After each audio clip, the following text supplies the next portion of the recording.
So you're very welcome back to Unstable TV. So we have a suggestion coming in from a USA Reacts, so shout out to you guys for that. But before we get into that, if this is your first time on the channel, do not forget to like, subscribe, comment, share, hit that bell. And if you're back with us again, thank you. What are we reacting on today, Danielle? So today, James, we've been sent the real reason why the USA has 11 aircraft carriers. Ooh. So let's find out what that real reason is. Let's go! Aircraft carriers are so important to the US government that there is a federal law mandating the minimum number of operational carriers that the US Navy must have. That number is 11. But how did they come up with this number? And why is there so much emphasis on aircraft carriers and not on other types of ships? The number of aircraft carriers, the size of the US Navy, and the size of the US military as a whole all follow a simple formula that's based on two major wars. But it's not what you think. Being the most powerful is not the same thing as being powerful enough. You often hear that the United States has the largest and most powerful navy in the world, but just being number one is not necessarily sufficient. Just like how any MMA champion would be overwhelmed if they face multiple opponents at once, the most powerful military may also not be able to defeat the combined forces of multiple nations. So the question is, how much power is enough? The United States military doctrine is based around power projection. Power projection, simply put, is the ability of a country to deploy and sustain forces outside of their territory. To accommodate this, there are currently about 750 US foreign military bases spread across 80 nations around the world. But the United States' primary means of power projection, especially where permanent basing is limited, is the Navy. And this is precisely why there is so much emphasis on aircraft carriers. Where is the closest aircraft carrier? They say that's the first question that US presidents ask at the time of a crisis. But it's really the air wing assigned to the aircraft carrier that the presidents are interested in. The carrier is just a floating airbase. The primary role of any aircraft carrier is to enable operation of the air wing that it carries. Kind of like how bread is just a vehicle for delivering butter. This is so weird. Yeah, and the true power projection that aircraft carriers are known for is really enabled by the airplanes in the carrier air wing, which can project tactical air power over long distances, including airborne early warning, air interdiction, and air-to-surface warfare. In fact, the same law that currently demands the US Navy to have a minimum of 11 aircraft carriers also requires a minimum of 9 carrier air wings. But how did the US government come up with the number 11? The US Navy's 11 supercarriers are more than all other nations' aircraft carriers combined, and that's just in quantity. Displacement aside, the American aircraft carriers are all nuclear-powered, giving them unlimited range. But not all 11 supercarriers are deployable simultaneously. At any given time, about a third are in maintenance yards dealing with upgrades and overhauls, a third are undergoing training and preparation, and a third are on deployment. Even though, if needed, more carriers could be rushed into deployment, the total number of deployable supercarriers is far from the nominal 11. In practice, 2 to 3 supercarriers are deployed at any given time, and that is enough. Enough to fight 2 wars in 2 separate regions of the world at once and decisively win both. Under President Lyndon B. Johnson, the US Armed Forces were sized to be able to fight 2 wars at the same time. At some point, even a half-war was added to be fought in the Third War. When Nixon took office in 1969, the formula was changed to accommodate fighting 1.5 wars simultaneously. Each president... What's a half-war? Yeah, what is that? Can any of our fellow American friends or our fellow friends across the globe that are watching, what is a half-war? How can you have half a war? I mean, a war is a war at the end of the day, isn't it? What do you do, break for dinner? No, literally. And I don't know where these weird segues are coming from. MMA fighters and butter and bread. I don't understand that, but... I understand exactly how an MMA fighter and butter and bread is the same as a fighter jet. It just makes sense. After that, somewhat modified this strategy. but the basic measure still seems to be defined as the ability to fight in two geographically separated regions of the world nearly simultaneously. This is referred to as two major regional contingencies strategy or two major theater wars strategy. The ability to deter and defeat large-scale cross-border aggression in two distant theaters in overlapping timeframes is key for the United States to remain a global power and maintain its worldwide interests. The most recent example of this strategy in action is the two overlapping major wars in Iraq and Afghanistan. The Iraq War started in 2003, overthrowing Saddam Hussein, and the official withdrawal of US troops was completed in 2011.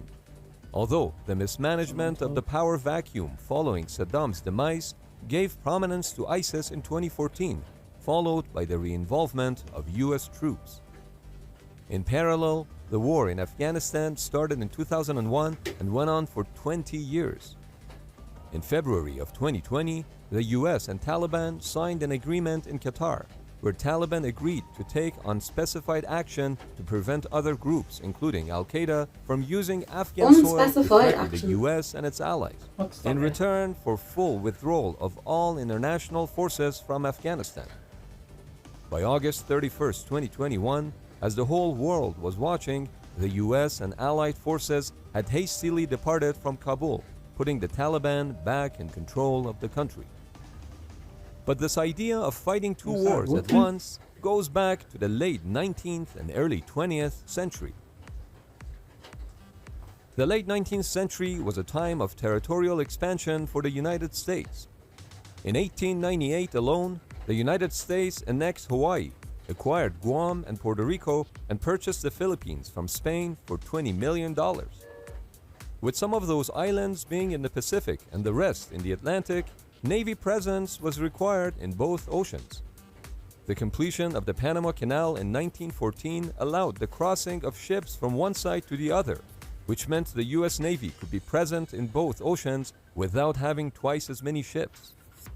But by the 1930s, with the rise of new regional powers to the west and the decline of the Royal Navy to protect the United States against threats from the east, it became necessary for defense planners to consider the possibility of confronting two threats simultaneously, from Germany on the east and from Japan on the west. The result was the 1940 Vincent Walsh Act, also known as the Two-Ocean Navy Act, which funded a 70% increase in the size of the US Navy fleet. This was the largest naval procurement bill in US history, authorizing $8.5 billion at the time for a naval expansion program that put emphasis on aircraft and aircraft carriers. This resulted in the construction of 18 aircraft carriers and expansion of air and naval facilities across the Pacific. Now, it's one thing to come up with a concept or strategy, like one that allows for fighting and winning two major wars simultaneously. But it's a whole other thing to actually come up with the numbers. How many Army divisions, how many Air Force fighter wings, and how many Navy carrier strike groups are required to support such a strategy? And within each one, say the Navy, how many and what types of ships are exactly needed? The US Navy's goal is to reach 355 ships by 2034. Currently, they have 298, and at the rate that they're going, retiring two-year-old ships, it's debatable that they'll hit that goal. Remember that aircraft carriers are vulnerable on their own, which is why they never sail alone. A variety of ships are needed to support the carriers when deployed, which is why Navy ships like cruisers, destroyers, and at times submarines and supply ships accompany carriers in a formation known as a carrier strike group. But conservative public policy organizations, notably studies done by the Heritage Foundation, call for a much bigger military. For example, not a 355-ship Navy, but a 400-ship Navy. And not 11 aircraft carriers, but 13, 12 plus 1. The one accounts for a carrier that is almost always undergoing extensive midlife overhaul. The rationale for wanting the other 12 aircraft carriers is to maintain one aircraft carrier at each of the three major regions of the world: Atlantic, Pacific, and the Mediterranean/Middle East. then to have 3 additional aircraft carriers for each carrier deployed. This is to ensure that the ships, the crew, and the aircraft on board can remain healthy and effective. Less ships could mean longer deployment times, which may not be operationally realistic. The 340-day deployment of USS Nimitz, which ended in March of 2021, was the longest deployment of any aircraft carrier since the Vietnam War. Even though the proponents of the 2 major theater wars strategy insist that no one has been able to come up with a better and more robust solution for sizing the US military, there are massive costs associated with maintaining and growing an even bigger military force, something that has proven difficult given that US military budget as a percentage of the GDP has been declining over the past few decades. In addition, other forms of threats like cyber warfare could throw a big wrench into the mix. Cyber attacks that can cause widespread disruption to communication systems in the United States, or even worse, in military command, control, and communication systems could have devastating consequences to US national security. The Two-Navy Act of 1940 was written at a time when power projection required physical presence, aircraft carriers, and aviators. That's why we love Top Gun. But would a day come when Tom Cruise stars in Top Hack? Top Hack. Top Hack. So first off, a very big shout out to the original content creator. Do make sure you check them out, give them a like, subscribe, and share. And a very big shout out to our suggestees for this one. So there you have it. 11 aircraft carriers. I always wondered, did the aircraft carriers travel alone? But now I know they have a striking force with frigates and destroyers and even submarines. So what did you think of that video, Danielle? So basically, America have 11 coming soon. It's 13. 12 plus 1. Sorry, 12 plus 1. So they come in all the wars. Just think how much it takes for like everyone to keep that level of force going, even the aircraft carriers. That's a lot of jobs. So if Top Hack does happen, a lot of people are going to be out of work. I still don't understand the half of a war though. So basically America is in all the big regions, they're just kind of waiting. You say the reason they had 11 was because that's the most any country has, was it? Yeah. So they're bumping up to 13 because other countries are like, we have 11 now too. So America's like, we still win. Yeah. Is that what it is? Yeah, if you've seen from our military reactions playlist comparisons, you can see countries have the aircraft carriers in order. Some are actually catching up to America. Actually, that makes sense now. Yeah. Why a lot of countries do have them on order now. That does make a lot of sense. I'm still confused about how an MMA fighter is equivalent to a fighter jet. If anyone knows, let us know in the comments down below. If that's the case, just send the MMA fighters out into the war. Yeah. You don't need the rest of the stuff, just use them. Just have them jumping out as parachuters doing it. Yeah. Save yourself a lot of money. And you can put the money into the economy to help the people that live in the countries. 178 billion though. That's a lot of money. Like a lot of lives could be changed. I know.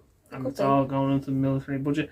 So, this might be a bit of a controversial question, but for some reason in this recording session, all I'm doing is asking controversial questions. What does everybody actually genuinely think of the American military complex? That's a really good question. So, we'd love to hear your opinions and voice down below. Absolutely, and we might make a video about it too, actually. Yeah, actually, we'd love to make a video on that as well. So if you want to have your voices down in the comments down below, please do. I don't particularly agree with, militaries and armies and stuff like that, but I understand why each country needs to have them, because if one country has it, it's easy to take over the whole world. So it's kind of better that every country has it, but at the same time, I don't agree with the wars. So it's a catch-22 really, isn't it? Yeah. What do you think about it? I mean, yeah, you said it perfectly there. As in, if we let one country have it all, that means we're not really secure, because we all wouldn't be kind of okay with the fact of one country can just turn around tomorrow and go, right, everything's gone. I suppose everyone needs to feel protected, and America can protect the most by the looks of this video. Of course, if we're fortunate enough to have anyone here that works on site near any of these aircraft carriers, or has done a term here, or served in the Navy, please don't be shy. Let us know your experience, because we'd love to have your perspective on this. We'd love to hear. And if there's anyone that has family members or anything like that, or you just have an interest in general, about all of this, the military, what's being ordered into the country, Absolutely. or you're a history buff, let us know down in the comments down below. Or any military in any country. Yeah. That's been our 2 cents, and we'll chop ourselves out of this.